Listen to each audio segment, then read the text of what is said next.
Hardly a day goes by in Washington, D.C. Hampir tidak ada hari berlalu di Washington, D.C. tanpa legislasi atas nama Israel.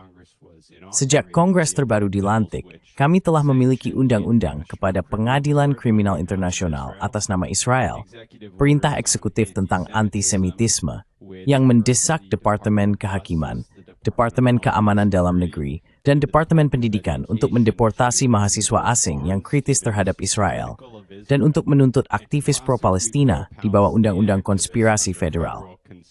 Kami telah menangguhkan bantuan luar negeri untuk semua pemerintah, kecuali Israel dan Mesir, salah satu kediktatoran di Timur Tengah yang kami suap untuk menekan kehendak rakyat mereka agar memastikan wilayah tersebut lebih aman bagi Israel. Pada saat yang sama, oras dan merkakspilih squidi skept time yourself sur mempersenjatai dan mensedani pemerintah toward arming and funding that foreign government. The latest Gallup polling, which is from over a year. Jajak pendapat terbaru dari Gallup, yang berasal dari lebih dari setahun yang lalu, menunjukkan bahwa orang Amerika paling tidak sangat terpecah mengenai dukungan AS untuk Israel. Namun, Washington terus bergerak dalam langkah bipartisan untuk melayani negara tersebut, meskipun komunitas Amerika seperti di Carolina Utara dan California masih membutuhkan bantuan kita. Alasan mengapa pemerintah kita seringkali memiliki prioritas negara asing dan warganya di atas kepentingan kita sendiri adalah karena lobby Israel, yang merupakan judul buku tamu saya tahun 2007, yang ia tulis bersama Profesor Universitas Chicago John Mearsheimer. Bergabung dengan saya sekarang adalah Profesor Harvard Stephen Walt, yang seperti John Mearsheimer telah dengan cermat memprediksi banyak keterlibatan kejahat luar negeri kita dan hasilnya yang gagal. Profesor Walt, sangat luar biasa bisa berbicara dengan Anda. Terima kasih banyak telah sekian ini.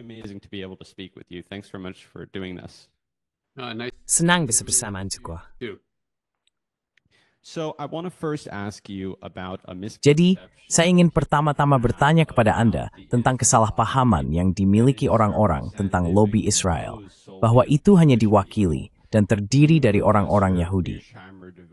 Anda dan Profesor Mearsheimer menghabiskan halaman untuk membantah mitos itu dan menggambarkan jaringan orang Yahudi dan non-Yahudi yang bekerja keras di ibu kota negara kita untuk memastikan dukungan tanpa syarat kita untuk Israel terus berlanjut. Terutama setelah 7 Oktober, orang Yahudi Amerika lebih terpecah dari sebelumnya mengenai Israel, dengan generasi muda lebih cenderung berempati dengan Palestina dibandingkan generasi yang lebih tua. Protes di kampus menunjukkan perbedaan generasi tersebut.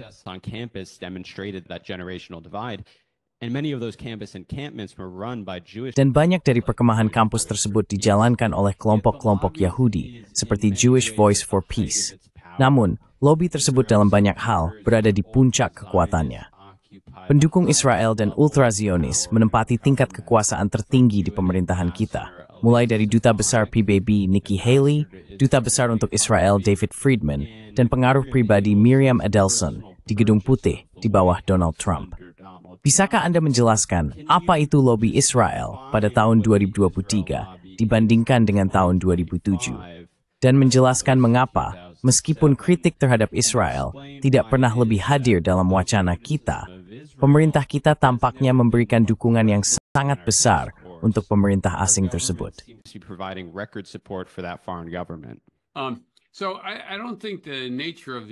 Jadi, saya tidak berpikir bahwa sifat lobby Israel sebenarnya telah banyak berubah sejak kami menulis buku kami. Beberapa cara kerjanya menjadi lebih jelas dan lebih tampak, tetapi karakteristik dasarnya sebenarnya tidak begitu berbeda. Apa yang kami tekankan dalam buku kami, dan yang tetap benar hingga hari ini, adalah bahwa lobby ini tidak didefinisikan oleh agama, bukan oleh etnis, atau hal semacam itu. Itulah mengapa saya pikir itu salah, dan cukup tidak adil, misalnya lobby Yahudi atau semacamnya. Lobby ini didefinisikan oleh posisi politiknya, oleh posisi yang diadvokasikannya.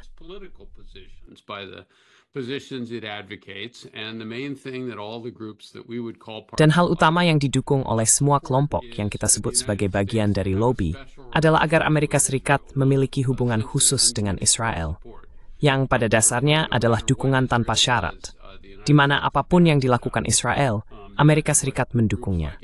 Itulah yang coba dipromosikan oleh kelompok-kelompok seperti AIPAC dan kelompok-kelompok lain dalam lobi. Dan tentu saja, bukan hanya AIPAC. Ada organisasi Zionis Amerika. Ada Christians United for Israel, sebuah kelompok evangelis Kristen juga.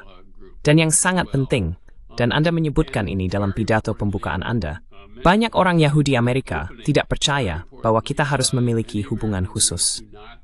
Mereka tidak mendukung apa yang dilakukan Israel. Mereka tidak menyukai apa yang dilakukan Amerika Serikat, misalnya, selama Perang Gaza.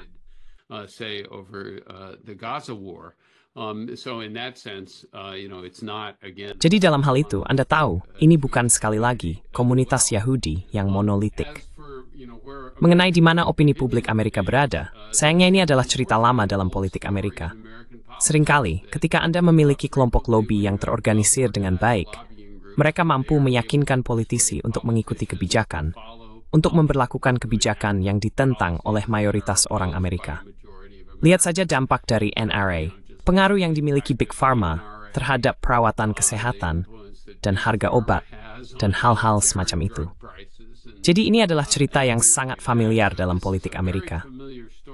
Kebetulan ini adalah contoh yang paling menonjol, menurut saya, dalam kebijakan luar negeri, di mana Amerika Serikat secara konsisten bertindak dengan cara yang merugikan kepentingannya dan bertentangan dengan apa yang biasanya diinginkan oleh sebagian besar orang Amerika.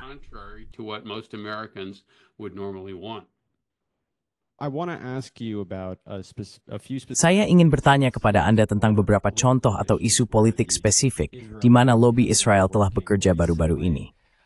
Jadi, jelas, argumen utama untuk melanjutkan pembiayaan dan dukungan tanpa syarat AS untuk Israel yang muncul 11 September adalah bahwa pelaku 9/11 adalah bagian dari jaringan teror Islam yang lebih luas, yang mengancam baik Amerika Serikat maupun Israel. Oleh karena itu, Amerika Serikat harus menggunakan militernya atas nama Israel untuk mengalahkan musuh-musuh Israel yang menurut formulasi ini dianggap sebagai musuh kita juga. Anda dan John Mearsheimer menjelaskan secara panjang lebar dalam The Israel Lobby mengapa narasi itu adalah propaganda murni.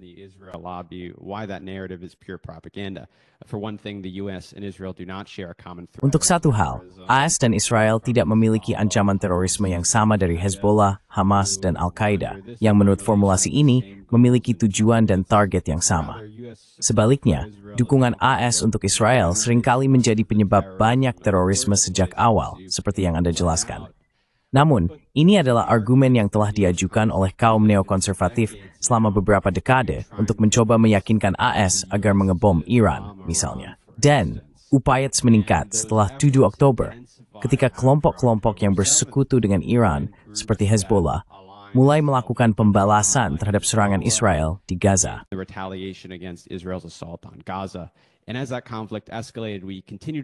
Dan ketika konflik itu meningkat, kami terus mendengar dari tokoh neokonservatif seperti Bari Weiss bahwa ancaman yang dihadapi Israel adalah ancaman kita sendiri dan bahwa Joe Biden harus berbuat lebih banyak untuk menghadapi Iran dan bahkan membom negara itu. Dan sekarang ada upaya untuk meyakinkan Presiden Trump untuk melakukan hal yang sama. Bagaimana menurut Anda tentang bagaimana taktik propaganda ini yang Anda identifikasi bertahun-tahun lalu telah berkembang? Dan apakah Anda pejabat semanipit saat ini malah forsol terkait argumen murni seperti ketika Anda menulis The Israel Lobby? As they were when you wrote the Israel Lobby. Ya, saya belum melihat evolusi besar dalam komunitas keamanan nasional di sini. Tetapi argumen bahwa kita semacam mitra melawan teror, yang merupakan garis Benjamin Netanyahu segera setelah peristiwa 11 September, tidak sering digunakan seperti dulu. Kadang-kadang, tetapi tidak sebanyak sebelumnya. Dan Anda tahu, ada dua hal yang perlu dikatakan tentang itu. Pertama, setelah 11 September, jelas bahwa ada sekelompok-kelompok di luar sana, ini sebenarnya sudah jelas sebelumnya, yang sangat bermusuhan dengan Amerika Serikat, dan bersedia menyerang pasukan Amerika di wilayah tersebut, dan bersedia menyerang Amerika Serikat secara langsung. Dan saya tidak memiliki masalah dengan Amerika Serikat mengejar kelompok-kelompok tersebut setelah peristiwa 11 September. Ketika Anda diserang, saya pikir adalah tepat untuk merespons. attacked, I think it's appropriate to respond. But at the same time, what we Namun pada saat yang sama, yang kita abaikan adalah mengapa kelompok-kelompok tersebut marah kepada Amerika Serikat. Apa yang memotivasi mereka juga. Dan Anda mendengar banyak omong kosong pasca 9/11 bahwa mereka membenci nilai-nilai Amerika, bahwa mereka pada dasarnya bermusuhan dengan Amerika Serikat sebagai masyarakat. Yang sebenarnya mengganggu mereka adalah kebijakan yang diadopsi Amerika Serikat di Timur Tengah. Osama bin Laden sangat jelas bahwa dia memiliki banyak keberatan terhadap apa yang dilakukan Amerika Serikat. Tetapi salah satu keberatan utamanya adalah dukungan tanpa syarat kita untuk Israel. Mengingat bagaimana Israel memperlakukan Palestina.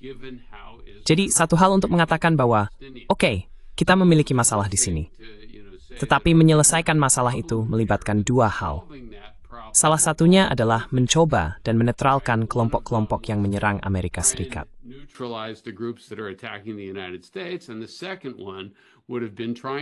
Dan yang dua adalah mencoba memastikan bahwa tidak menciptakan kembali diri mereka sendiri. Bahwa motivasi yang menyebabkan kelompok-kelompok ini bersikap di Amerika dihilangkan. Nah, kami melakukan bagian pertama, tetapi tidak bagian kedua, bukan? Dan saya pikir itulah sebabnya, terutama ketika Anda melihat situasi saat ini, kita masih menghadapi populasi di Timur Tengah yang memiliki pandangan sangat rendah terhadap Amerika Serikat. Dan di mana kita kemungkinan akan melihat kebangkitan kembali jenis kekuatan anti-Amerika yang sama. Bukan karena mereka pada dasarnya memusuhi apa yang diperjuangkan Amerika, atau saya mungkin menambahkan apa yang dulu kita perjuangkan, karena itu tidak lagi jelas. Tetapi mereka memusuhi apa yang dilakukan Amerika Serikat di wilayah tersebut. Saya pikir adalah poin yang cukup jelas. Tetapi ini bukan poin yang ingin dipikirkan terlalu keras oleh kelompok-kelompok di lobi.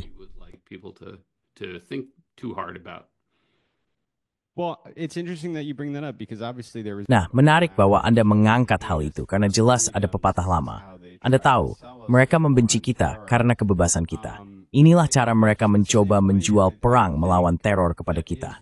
Dengan cara yang sama, saya pikir Israel mencoba menjual perang melawan terornya sendiri. Bahwa, mereka membenci kita karena kita Yahudi dan bukan karena pendudukan yang telah kita pertahankan selama beberapa dekade. Saya bertanya-tanya, Anda menyebutkan bahwa jelas tindakan kita di Timur Tengah yang mendukung Israel dan pendudukannya telah menghasilkan banyak sentimen anti-Amerika dan dalam banyak hal menghasilkan beberapa terorisme yang kita hadapi di tanah kita sendiri, seperti 9/11 atau serangan World Trade Center 1993, yang Anda jelaskan dalam lobi Israel. Saya bertanya-tanya, apakah Anda mengantisipasi sesuatu yang akan datang atau ada dampak terhadap Amerika Serikat untuk semua dukungan militer kita untuk Israel selama 15 atau 16 bulan terakhir?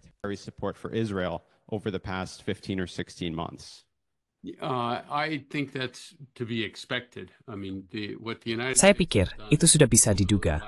Maksud saya, apa yang telah dilakukan Amerika Serikat sejak 7 Oktober, menurut saya tidak dapat diterima, di mana kita secara efektif memberikan dukungan militer dan perlindungan diplomatik untuk apa yang setidaknya adalah kejahatan perang serius dan paling tidak adalah upaya genosida. Dan sangat mengejutkan bagi Amerika Serikat untuk melakukan itu. Ini memiliki efek sementara melemahkan sejumlah kelompok seperti Hamas dan Hezbollah dan menempatkan Iran dalam posisi jauh lebih lemah. Tapi sulit bagi saya untuk percaya bahwa itu tidak akan menjadi inspirasi bagi jenis kelompok yang dipimpin oleh Osama bin Laden juga.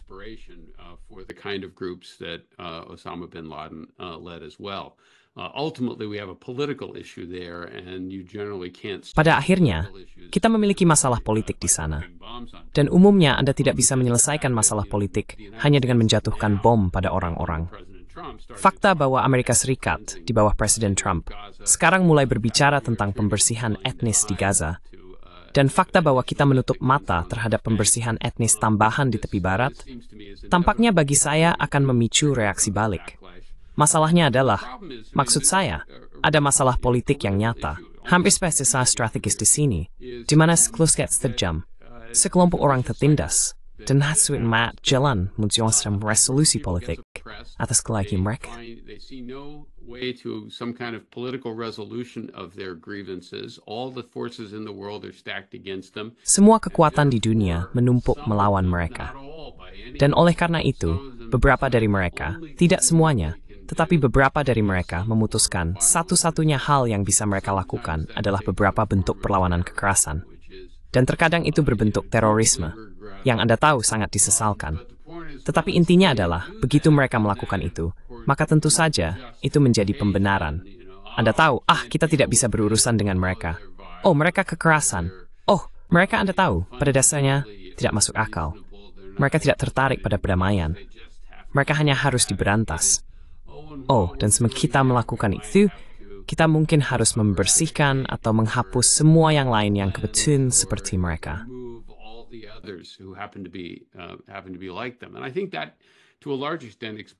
Dan saya pikir, sampai batas tertentu, itu menjelaskan dinamika yang kita lihat terjadi di Timur Tengah. Dan orang Amerika, Anda tahu, sebagian karena mereka jarang mendapatkan gambaran lengkap yang disajikan dengan akurat kepada mereka. Karena narasi yang Anda gambarkan cenderung mendominasi bagaimana serangkaian isu ini diliput. Dan karena Amerika Serikat berada jauh dari Timur Tengah, Anda tahu, kita sebagai masyarakat tidak benar-benar memahami apa yang terjadi di sana. Dan kita agak menyadari pendekatan yang kita dukunglah yang menciptakan masalah yang kita khawatirkan. Dan selama kita terus mendukung tindakan-tindakan tersebut, kita akan terus menghadapi masalah itu.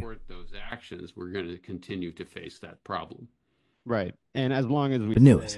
Dan selama ini small, mereka secara alami dan bawaan membenci kita. Siapa kita? Kenapa memilih na berbenang at semacam itu? Dan itu memilih untuk menarikkan berbank-bank.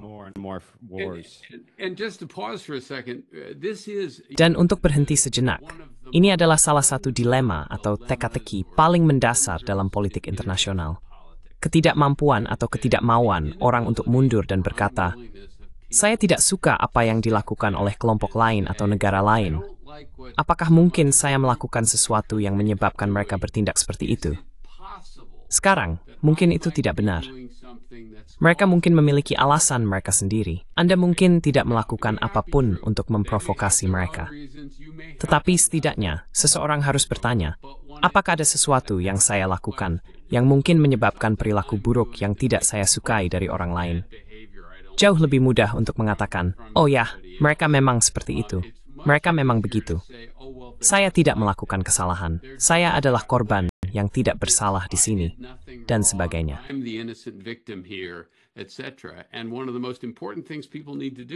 Dan salah satu hal terpenting yang perlu dilakukan orang ketika mereka menganalisis kebijakan luar negeri adalah setidaknya bersedia untuk mengatakan, nah, bagaimana ini terlihat? Bagaimana masalah ini terlihat dari sisi lain? Saya tidak setuju dengan mereka, tetapi saya setidaknya harus mencoba memahami bagaimana hal itu terlihat bagi mereka. Dan mungkin, hanya mungkin, ada sesuatu yang bisa saya lakukan selain menghilangkan mereka, sesuatu yang bisa saya lakukan yang akan menyelesaikan masalah ini, yang akan menyebabkan perilaku buruk yang saya keberatan itu menghilang, pergi, atau setidaknya berkurang. Dan kita cenderung tidak ingin melakukan itu. Itu sedikit terlalu sulit bagi kebanyakan orang. Dan omong-omong, ini bukan hanya masalah orang Amerika.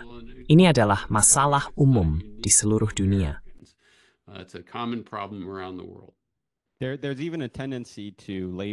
Ada kecenderungan untuk melabeli semua musuh kita atau membandingkan mereka dengan Hitler atau fasis terburuk abad ke-20 dengan mengatakan bahwa, mereka tidak bisa diajak berunding. Seperti yang Anda tunjukkan, dalam lobi Israel, kita melakukan ini dengan Uni Soviet selama bertahun-tahun. Ini bukan hanya Iran dan Rusia, dan semua negara lainnya. Sekarang setelah kita melakukan ini, kita juga telah mengatakan hal ini tentang Rusia, semua musuh kita selama ini. In match dan berubah skes, US smods to warning. Benar. Saya ingin bertanya kepada Anda tentang apa yang baru saja kita bicarakan, yaitu rencana Trump Gaza. Maksud saya, apa yang terjadi pada orang Palestina, terutama orang Palestina di Gaza, mungkin adalah kejahatan terbesar abad ini. setidaknya lebih dari 50.000 orang telah tewas. Perkiraan menempatkan angka itu di ratusan ribu, tergantung pada siapa yang Anda tanyakan. Beberapa perkiraan mengatakan jumlahnya hampir setinggi 190.000 mungkin. Dan semua kematian ini disebabkan oleh Israel dan senjata yang dipasok S. Trump, saya kira untuk kreditnya, akhirnya melakukan apa yang ditolak oleh pemerintahan Joe Biden dan memberikan tekanan pada Israel untuk menyetujui perjanjian gencatan senjata bulan Juni.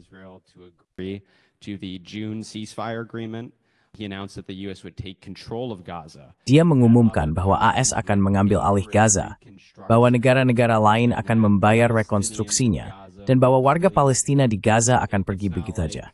Seolah-olah Israel telah mencoba melakukan itu selama 15 bulan tanpa batasan. Sekarang mereka akan pergi, dan mereka juga tidak akan diizinkan kembali. Ini adalah pembersihan etnis, dan ini juga sangat mirip dengan rencana sebelumnya yang diajukan oleh pemerintahan Biden dan pemerintah Israel untuk mendorong warga Palestina ke Sinai.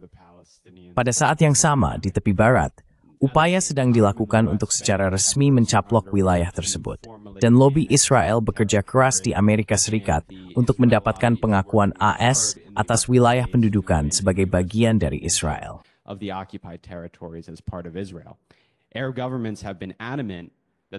Pemerintah Arab telah bersikeras bahwa mereka tidak akan menerima hal ini, bahwa melakukannya akan memiliki konsekuensi politik dan mencegah normalisasi antara Israel dan pemerintah di Timur Tengah.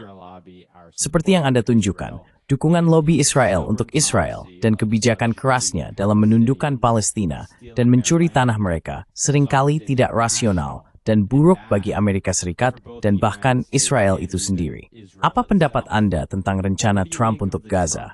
Dan menurut Anda, bagaimana reaksi tidak hanya dari pemerintah Arab, tetapi juga dari pemerintah Arab di Timur Tengah, jika AS terus mendukung upaya Israel untuk membangun wilayahnya sendiri di Lebanon?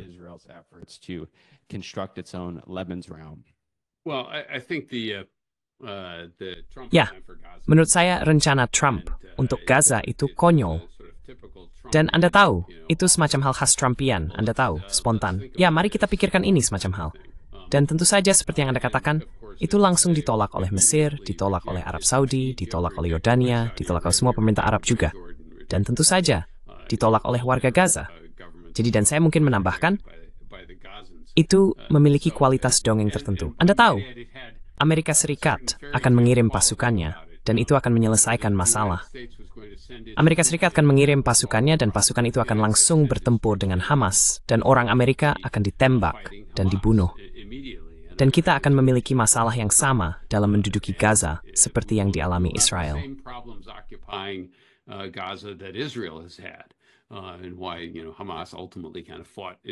Dan mengapa, Anda tahu, Hamas pada akhirnya semacam bertarung dengan Israel hingga menemui jalan buntu di Gaza juga. Kita akan menghadapi masalah yang sama. Tidak ada yang ajaib tentang pasukan Amerika yang akan memungkinkan mereka berhasil, di mana Israel mengalami kesulitan besar. Jadi rencana Trump tidak masuk akal. Tetapi itu mengungkapkan sebuah pembukaan atau kesediaan untuk mempertimbangkan solusi yang sebelumnya tidak bersedia diungkapkan oleh Amerika Serikat dengan cara yang serius. Dan itu adalah bahwa solusinya adalah dengan mengusir orang-orang Palestina. Dan yang harus disadari orang adalah bahwa masalah mendasar di sini adalah bahwa Anda memiliki jumlah yang kira-kira sama antara Yahudi Israel dan Arab Palestina yang ingin menduduki wilayah yang sama.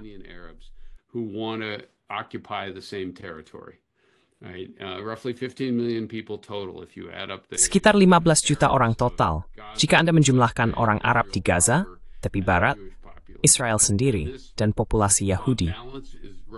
Dan keseimbangan ini kira-kira 50-50, dan mereka tidak setuju tentang siapa yang seharusnya memiliki bagian mana. Dan karena Israel telah jauh lebih kuat sejak tahun 1948, mereka memiliki sebagian besar wilayah. Dan mereka mampu menduduki tepi barat pada tahun 1967, dan perlahan-lahan menjajahnya sejak saat itu. Dengan banyak spektrum politik, Israel berkomitmen pada gagasan Israel yang lebih besar, bahwa pada akhirnya semuanya seharusnya menjadi milik mereka. Saya pikir mereka kurang tertarik untuk memiliki jalur Gaza, meskipun mereka akan sangat senang jika bisa. Dan tentu saja, beberapa anggota sayap kanan Israel telah mengatakan bahwa mereka ingin kembali ke sana dan menjajahnya juga. would like to go back in there and colonize that as well. And the problem with doing that is you then face Dan masalah dengan melakukan itu adalah Anda kemudian menghadapi dua masalah. Jika Anda ingin menciptakan Israel yang lebih besar, faktanya adalah bahwa kira-kira setengah dari orang-orang di Israel yang lebih besar itu bukanlah orang Yahudi Israel. Jadi Anda harus menjalankannya sebagai sistem apartheid permanen, di mana orang-orang ini akan ditolak hak politiknya. Dan kira-kira setengah negara akan menguasai setengah lainnya secara permanen. Atau Anda harus merangsang itu pergi dan membuat orang-orang itu pergi jika mereka tidak mau. Karena mereka menganggapnya sebagai tanah air mereka.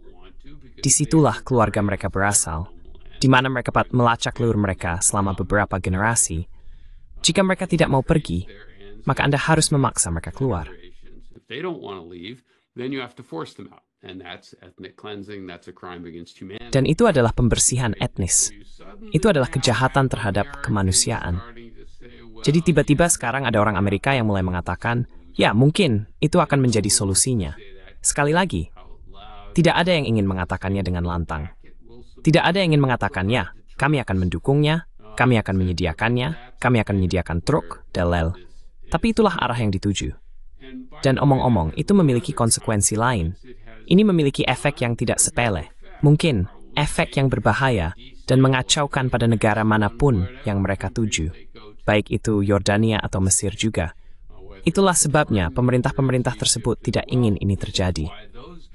Jadi ini tidak hanya sepenuhnya tidak adil bagi orang Palestina yang telah menderita sangat lama selama beberapa dekade, tetapi tentu saja ini akan memiliki konsekuensi bagi orang lain.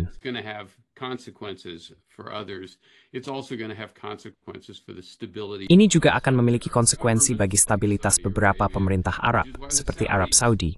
Itulah sebabnya orang-orang Saudi tidak mendukung ini sebagai jawaban. Dan ini sayangnya membawa kita kembali ke, ya apa solusinya?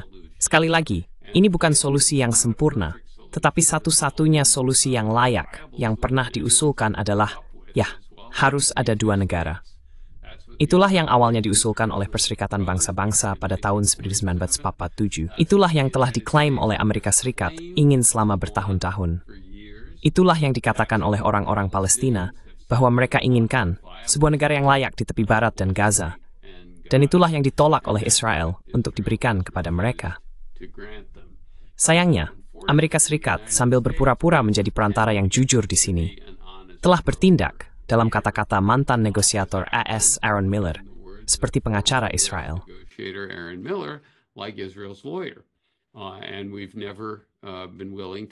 Dan kita tidak pernah bersedia memberikan tekanan signifikan pada Israel untuk benar-benar menuju solusi dua negara. Sebaliknya, di bawah pemerintahan Biden, kita secara aktif berkolusi dalam, Anda tahu, serangan yang sangat brutal, yang membuat solusi dua negara semakin jauh dari sebelumnya. Saya harus menambahkan satu poin lain di sini. Saya pikir penting untuk diakui bahwa meskipun populasi yang diduduki memiliki hak untuk melawan, menurut hukum dudukan belligerent dalam hukum kemanusiaan internasional dan konvensi Jenewa, itu tidak memberi mereka wewenang untuk melakukan kejahatan perang.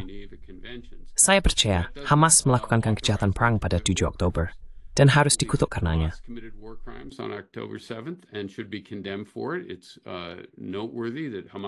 Perlu dicatat bahwa para pemimpin Hamas didakwa oleh Pengadilan Kriminal Internasional, seperti yang saya yakini seharusnya. Dan saya percaya Israel berada dalam haknya untuk merespons hal ini. Israel tidak berada dalam haknya untuk kemudian tentu saja menentang hukum internasional dan melakukan kejahatan perang sendiri, serta melakukan serangan yang tidak proporsional terhadap warga sipil, menolak bantuan kemanusiaan, dan semua hal lain yang telah kita lihat sebelumnya. Sementara politisi Israel berbicara dengan istilah yang sangat genosida tentang menghilangkan orang Palestina. Namun kita tidak boleh mengatakan bahwa ini sepenuhnya, Anda tahu, hal-hal buruk hanya dilakukan oleh satu pihak. Hal-hal buruk telah dilakukan oleh kedua belah pihak. Dan Amerika Serikat, sayangnya, telah memihak salah satu pihak tersebut tanpa syarat dan melakukan relatif sedikit untuk membantu pihak lainnya. So I want to go back to what we were talking about. Jadi saya ingin kembali ke topik yang kita bicarakan sedikit lebih awal tentang Iran. Tidak ada yang benar-benar memperkuat Iran lebih dan memberdayakan garis keras kebijakan luar negerinya selain dukungan AS untuk Israel dan tindakan militer atas namanya di Timur Tengah. Anda menjelaskan bahwa sejak tahun 1990-an, AS telah mengejar strategi yang tidak produktif terhadap Iran. Dan karena dukungan kita terhadap pendudukan Israel atas Palestina, jag vill nikuten jor sorwa defor, yang thosari di petap-tap tim perstengin kethay, untuk kepentingan bersama. Work with us toward mutual interests. The U.S. invasion of Iraq was another key event which helped. Invasi AS ke Irak adalah peristiwa kunci lain yang membantu memperkuat Iran, yang dalam banyak hal dilakukan atas dorongan orang-orang seperti Benjamin Netanyahu, yang datang ke Amerika Serikat untuk mendukung perang tersebut. Bahkan, ancaman yang dikatakan Iran timbulkan di Timur Tengah, dalam banyak hal, berasal dari keinginannya untuk pencegahan terhadap Israel yang semakin agresif, yang saat ini menyerang dan telah membom sebagian besar tetangganya. Bagaimana Anda melihat perilaku Amerika Serikat sejak 7 Oktober sebagai kontraproduktif terhadap apa yang Anda pandang sebagai tujuan jangka panjang kita dengan Iran dan Timur Tengah? Dan apakah Anda keberatan untuk menjelaskan apa yang menurut Anda seharusnya menjadi tujuan kita dengan Iran? What you think our goals with Iran ought to be. Our goal with Iran over time. Tujuan kita dengan Iran seiring waktu, menurut saya, harus dua hal. Pertama, sebagai kebijakan umum, kita ingin memiliki hubungan kerja yang baik dengan Iran. Kita seharusnya berusaha untuk memiliki hubungan yang normal dengan Iran, bukan seperti yang kita miliki saat ini. Dan saya akan menjelaskan lebih lanjut tentang itu sebentar lagi. Kita juga ingin memastikan bahwa Iran tidak mendapatkan senjata nuklir, karena kita umumnya menentang penyebaran senjata nuklir. Sayangnya, kebijakan kita sejak revolusi Iran benar-benar mendorong ke arah sebaliknya. Kita memiliki hubungan yang sangat sulit dengan Iran, tidak semuanya omong-omong, terkait dengan Israel. Dan tentu saja, Iran baru-baru ini hampir mendapatkan senjata nuklir. Mereka belum memutuskan untuk benar-benar mempersenjatai, tetapi memiliki semua sarana untuk melakukannya, bagi saya, karena alasan yang sangat jelas.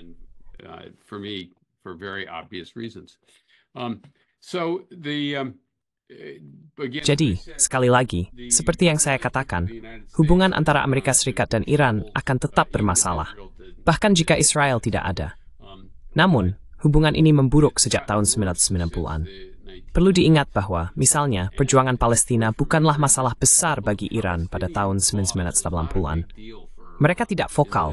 Mereka tidak memiliki banyak hubungan dengan kelompok seperti Hamas atau kelompok perlawanan Palestina lainnya. Mereka memutuskan untuk lebih aktif terlibat di sana setelah Perang 1991-92 dan Konferensi Perdamaian Madrid yang disponsori oleh pemerintahan Bush pertama. Alasan mereka lebih aktif terlibat di pusat Timur Tengah adalah kami mengecualikan mereka dari konferensi tersebut. Kami menyusun konferensi ini yang akan mulai mengembangkan rencana untuk nalulang lagi tinggi.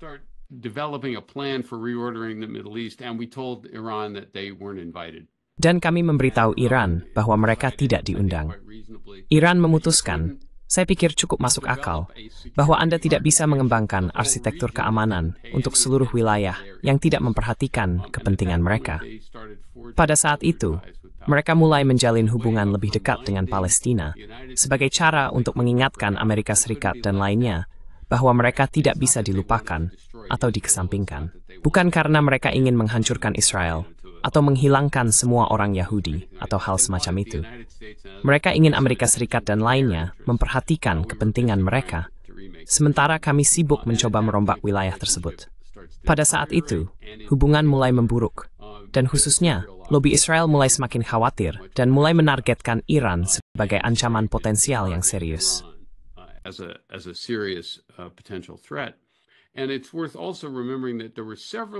Dan juga perlu diingat bahwa ada beberapa kesempatan di bawah Presiden Rafsanjani dan Presiden Rouhani, di mana Iran sebenarnya mencoba menjalin hubungan dengan Amerika Serikat dan ingin memperbaiki hubungan. Kami membahas ini secara panjang lebar dalam buku kami, bahwa setiap kali kelompok seperti AI PAC segera bergerak untuk menghentikan Amerika agar tidak benar-benar menjalin hubungan lebih dekat dengan Iran. Jika Anda melihat ke depan sedikit, ada upaya di bawah pemerintahan Bush 43, pemerintahan George W. Bush. Mereka berencana untuk merombak seluruh Timur Tengah, dimulai dengan Irak dan kemudian berlanjut ke Iran dan Suriah. Dan tentu saja, Iran menentang hal itu.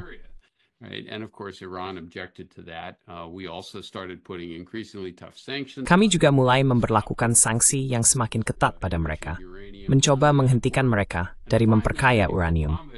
Tidak ada yang berhasil.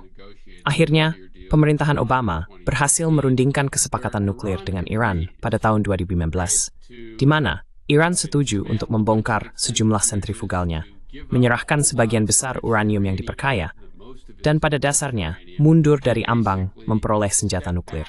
Restobokorij Amegkuristek Data, yang merupakan nami, Davthu mencabut sanksi equitable. The Enkom Ekshebregang Disri, dan bergerak pada hubungan wafal. Start moving towards a more normal relationship.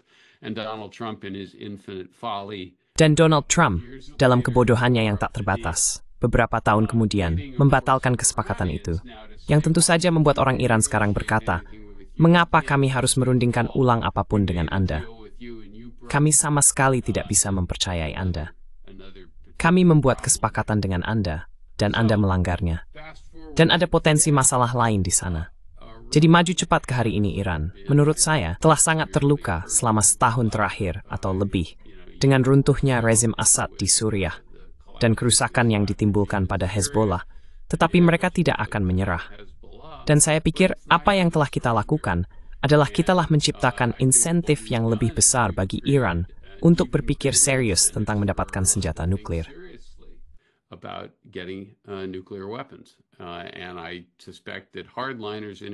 Dan saya curiga bahwa kaum garis keras di Iran menyampaikan poin ini, bahwa Anda tahu, jika kita tidak menemukan cara untuk melindungi diri kita sendiri, kita akan menjadi target berikutnya. Dan mungkin saja pemerintahan Trump akan mencoba membuat kesepakatan besar. Tapi Anda tahu, Donald Trump telah menunjuk sejumlah orang yang benar-benar hawkish terhadap Iran, dan akan ada tekanan dari lobi dan lainnya untuk terus menekan Iran. Dan jika Iran memutuskan bahwa mereka harus seperti Korea Utara, bahwa satu-satunya cara mereka bisa aman adalah jika mereka memiliki senjata nuklir sendiri, maka Trump dan lainnya akan menghadapi keputusan apakah akan mengambil tindakan militer untuk mencoba mencegah hal itu terjadi.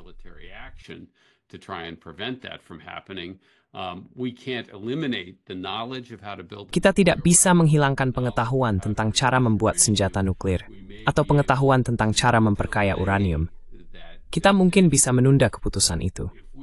Tetapi jika kita atau Israel atau kombinasi keduanya menggunakan kekuatan militer terhadap Iran, maka semua taruhan akan hilang mengenai apa yang terjadi di kawasan itu. Apakah Iran kemudian mulai menyerang fasilitas minyak di Arab Saudi dan sebagainya? Saya pikir Donald Trump sebenarnya tidak memiliki keinginan untuk terlibat dalam perang besar di Timur Tengah. Dia telah melihat bagaimana hal itu berjalan dengan baik untuk beberapa presiden Amerika lainnya. Tetapi, dia mungkin menemukan dirinya menghadapi keputusan itu di masa depan jika dia tidak sangat berhati-hati.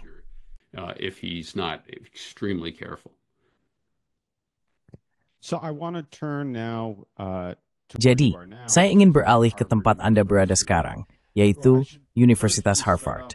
Saya harus memulai dengan mengatakan bahwa ada serangan besar terhadap kebebasan berbicara di kampus Anda yang ingin saya bahas. Namun, saya ingin kembali dulu, karena Anda telah mendokumentasikan taktik keras yang digunakan oleh lobi Israel untuk membungkam para pengkritiknya dalam buku Anda tahun 2007. Yang paling utama di antaranya adalah tuduhan antisemitisme dan kebencian yang diarahkan kepada siapapun di Amerika yang mempertanyakan dukungan tanpa syarat AS untuk pemerintah asing Israel. Dan jika Anda Yahudi, seperti saya, maka Anda akan disebut sebagai Yahudi yang membenci diri sendiri. Namun sekarang setidaknya kritik terhadap Israel seperti yang telah kita bicarakan jauh lebih umum. but attempts to censor those criticisms. Namun upaya untuk menyensor kritik-kritik tersebut terus berlanjut di berbagai tempat, seperti media sosial, terutama dengan upaya untuk melarang aplikasi TikTok secara eksplisit karena platform tersebut memungkinkan terlalu banyak pidato pro-Palestina. Upaya untuk mendisiplinkan dan menyensor kebebasan berbicara warga Amerika atas nama Israel telah meningkat sejak 7 Oktober. Saya ingin bertanya kepada Anda tentang bagaimana hal ini terjadi di Harvard. Kita bisa mundur ke bulan Oktober ketika mahasiswa Harvard menulis surat yang mendukung hak-hak Palestina. Miliarder dan anggota dewan terkemuka seperti Bill Ackman membawa truk besar untuk publik melabeli mahasiswa tersebut sebagai antisemit. Publicly labeled those students anti-Semites.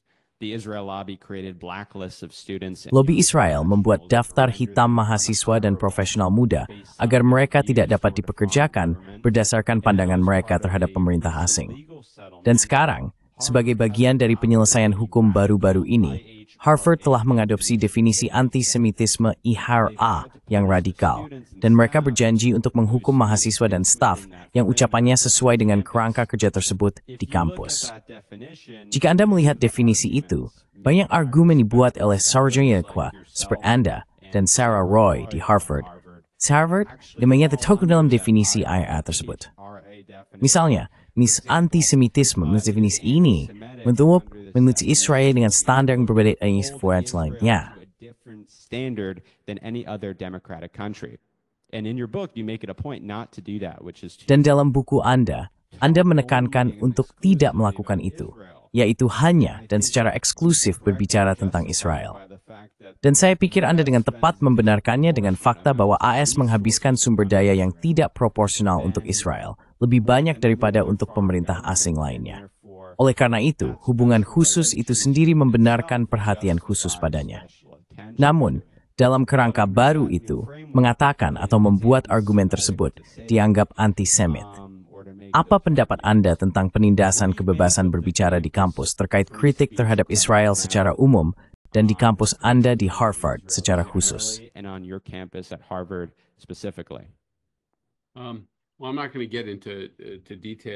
Ya, saya tidak akan membahas detail tentang ini. Saya harus kembali dan menyegarkan ingatan saya tentang peristiwa sebelumnya. Tapi saya pikir perilaku sebagian besar Universitas Amerika cukup memalukan di sini. Dan kita telah kehilangan pandangan tentang perlunya menjaga debat yang terbuka dan bebas sebisa mungkin. Saya tidak ragu bahwa di banyak kampus perguruan tinggi ada orang-orang yang mengatakan hal-hal yang seharusnya tidak mereka katakan. Anda tahu, di dua belah mereka sama mahasiswa sarjana telah meneriakkan satu sama lain yang disesalkan.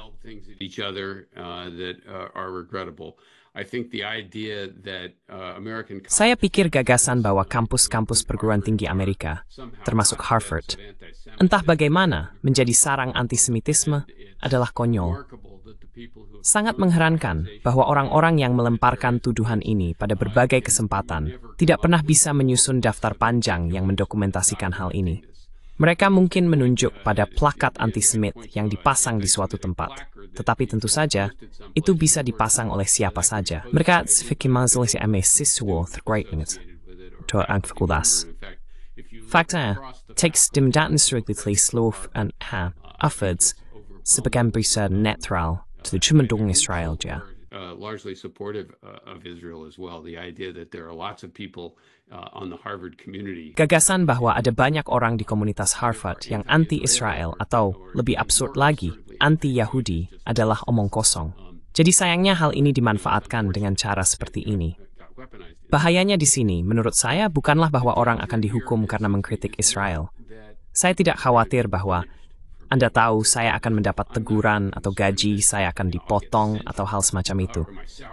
Dan saya pikir itu juga berlaku untuk anggota fakultas lainnya.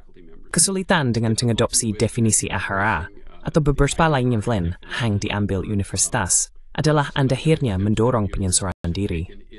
Orang-orang tidak ingin diganggu.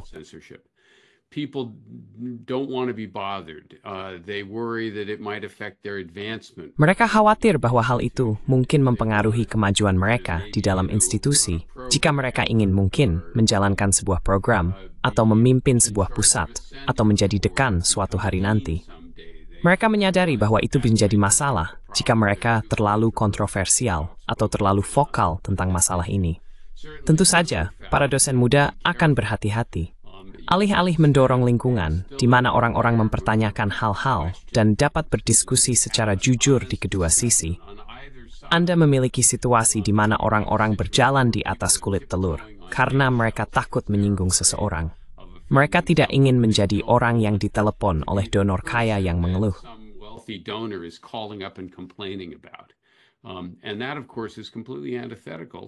Dan itu tentu saja sepenuhnya bertentangan dengan apa yang seharusnya di universitas. Apa yang seharusnya kita lakukan di universitas adalah mengadakan diskusi yang bebas, terbuka, dan kritis, sopan, tidak mengancam, tidak kekerasan, tidak saling mencela. Benar, tetapi sebenarnya diskusi yang serius. Dan apa yang terjadi setelah 7 Oktober adalah salah satu isu di mana orang bisa memiliki pendapat yang berbeda dan seharusnya bisa membicarakannya dengan cara yang serius, jujur, dan terbuka. Mereka mungkin tidak setuju, tetapi itu cukup penting bagi Amerika Serikat dan dunia, sehingga Anda ingin bisa memiliki percakapan semacam itu. Saya ingin menambahkan, Anda tahu, itu adalah tragedi kemanusiaan di kedua belah pihak.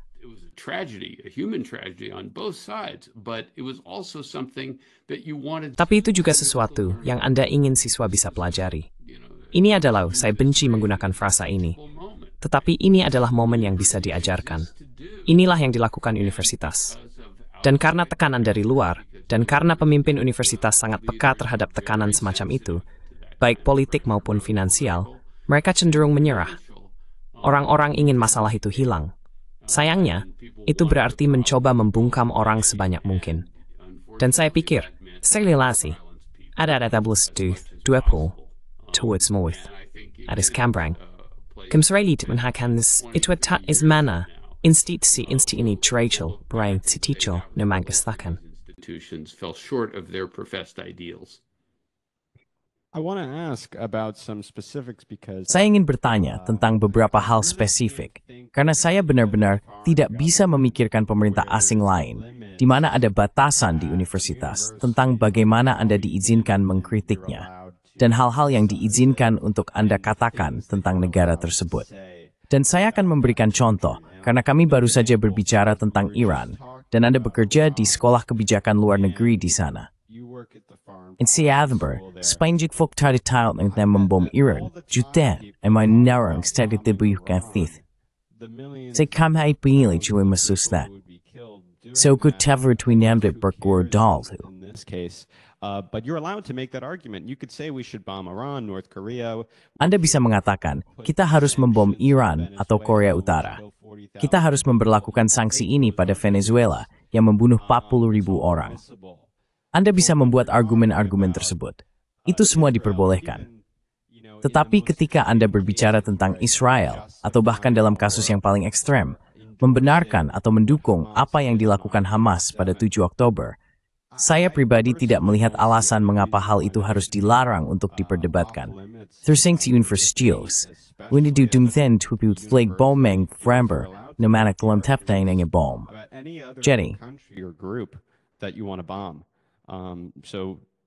Well, I mean, I think that you're pointing Ya, to maksud saya pikir Anda menunjuk pada situasi klasik dari ortodoksi kebijakan luar negeri, di mana apa yang kita pikir perlu dilakukan dianggap sepenuhnya baik dan bisa dibicarakan.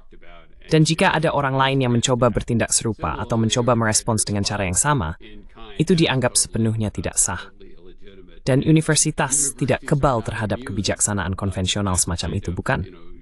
Jika Anda tidak sangat berhati-hati, sangat mudah untuk terjebak dalam perangkap itu. Dan itulah salah satu hal yang, sekali lagi, nilai-nilai dari institusi akademik yang baik seharusnya mendorong untuk melawan hal ini.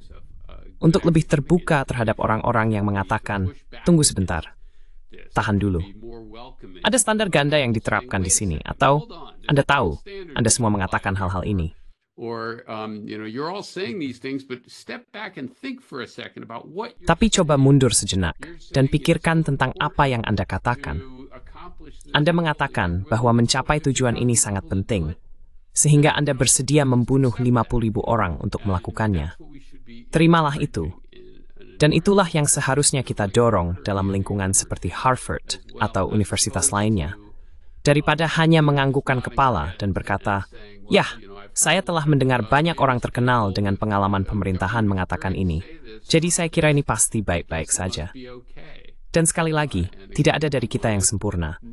Orang cenderung menyesuaikan diri dengan serangkaian ide yang berlaku, tetapi budaya universitas, setidaknya menurut pandangan saya, seharusnya berusaha menantang itu sebanyak yang kita bisa.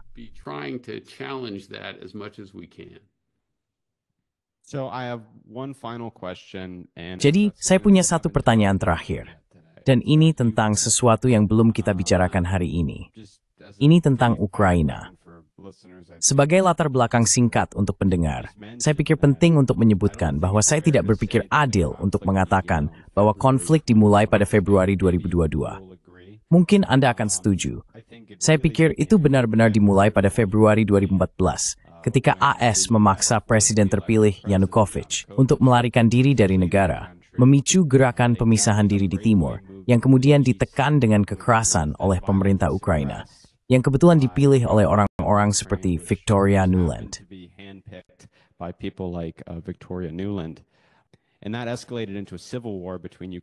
Dan itu meningkat menjadi perang saudara antara orang-orang Ukraina di timur, yang kemudian menjadi perang proksi antara Rusia dan Amerika Serikat serta NATO setelah invasi ilegal Rusia pada Februari 2022. Namun, negosiasi untuk mengakhiri konflik tersebut kini akhirnya sedang berlangsung.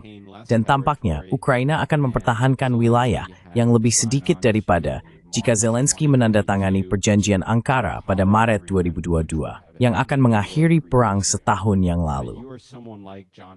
Anda adalah seseorang seperti John Mearsheimer, seperti almarhum Stephen F. Cohen, yang telah memperingatkan terhadap ekspansi NATO selama bertahun-tahun dan mencari resolusi diplomatik untuk konflik ini, serta hubungan yang kurang bermusuhan antara negara kita dan Rusia secara umum.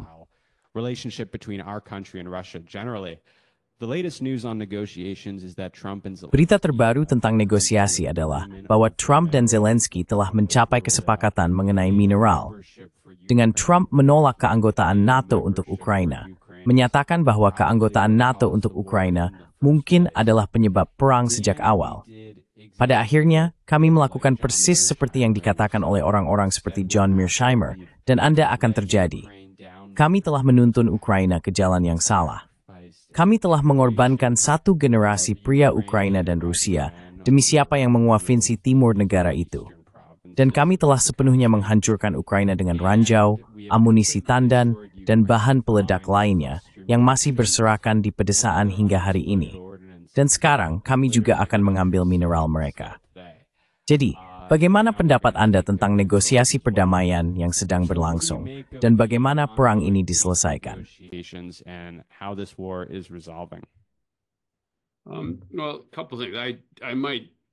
Nah, ada beberapa hal. Saya mungkin tidak setuju dengan Anda pada beberapa narasi sejarah, tidak sepenuhnya, tetapi ada beberapa detail yang menurut saya lebih rumit daripada yang Anda gambarkan. Namun tentu saja Anda tahu, orang-orang seperti saya telah memperingatkan sejak lama bahwa kebijakan Amerika terhadap Eropa dan terhadap Rusia pada akhirnya akan menyebabkan semacam ledakan, semacam respons dari Rusia. Dan kita akhirnya melihatnya terjadi di Ukraina mulai tahun 2014 dan kemudian lebih terlihat dan aktif pada tahun 2022. Dan saya mengerti, saya pikir, mengapa Rusia bertindak seperti itu.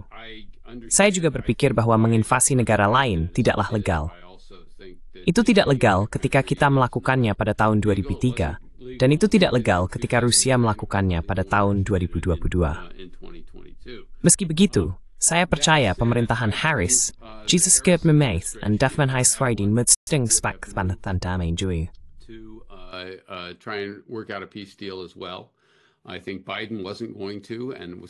Saya pikir Biden tidak akan melakukannya, dan tentu saja tidak akan mengakui bahwa dia akan pergi ke sana.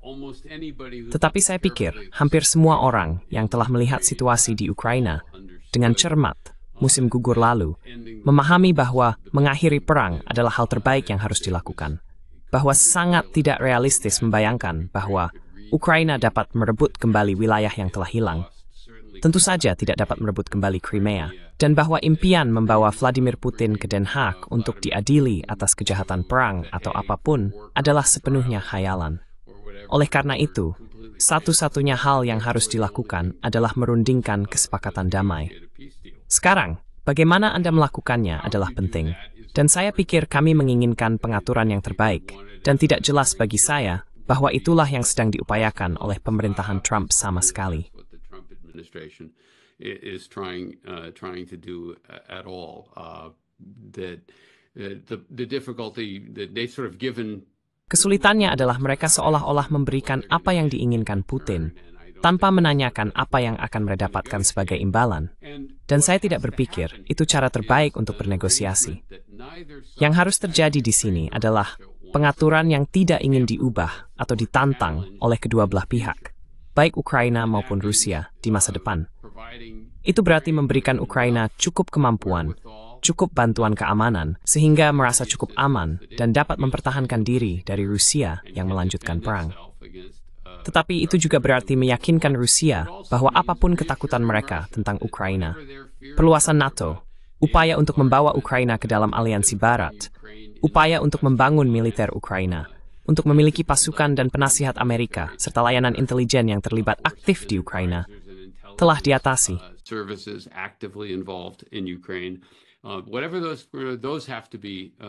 Apapun itu, mereka juga harus dipenuhi.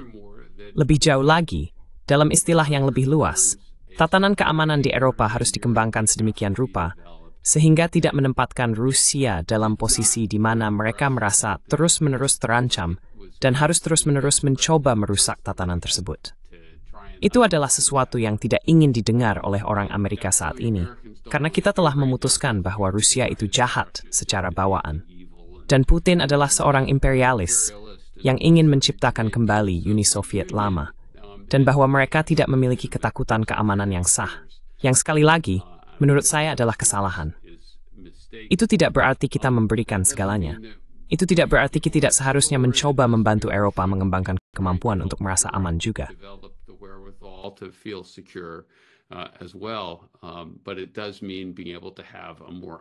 Namun, itu berarti bisa memiliki percakapan yang lebih jujur dan terbuka tentang bagaimana kita sampai di sini dan cara yang tepat untuk keluar di masa depan. Saya ingin menambahkan satu poin lain, karena ini berkaitan dengan percakapan kita sebelumnya tentang Timur Tengah. Yang bagi saya sangat mencolok tentang situasi di Ukraina adalah bahwa, dalam beberapa hal, itu mencerminkan apa yang terjadi ketika kita berbicara tentang Israel-Palestina. Ketika perang dimulai, hampir tidak mungkin untuk menyarankan bahwa Amerika Serikat atau sekutu telah melakukan kesalahan pada titik manapun, bahwa pihak lain sepenuhnya jahat. Itu sepenuhnya kesalahan, Menu. Mereka respect no Paris yang telah kita lakukan.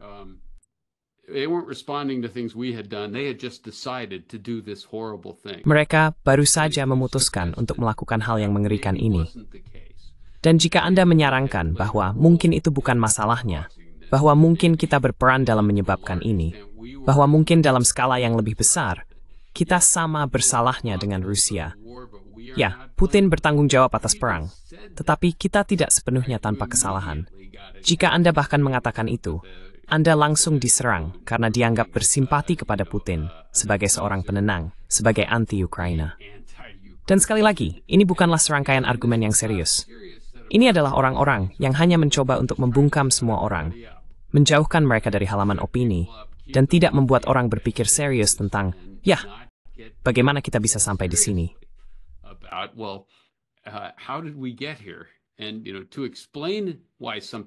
Dan menjelaskan mengapa sesuatu terjadi tidak selalu berarti membelah atau membenarkannya.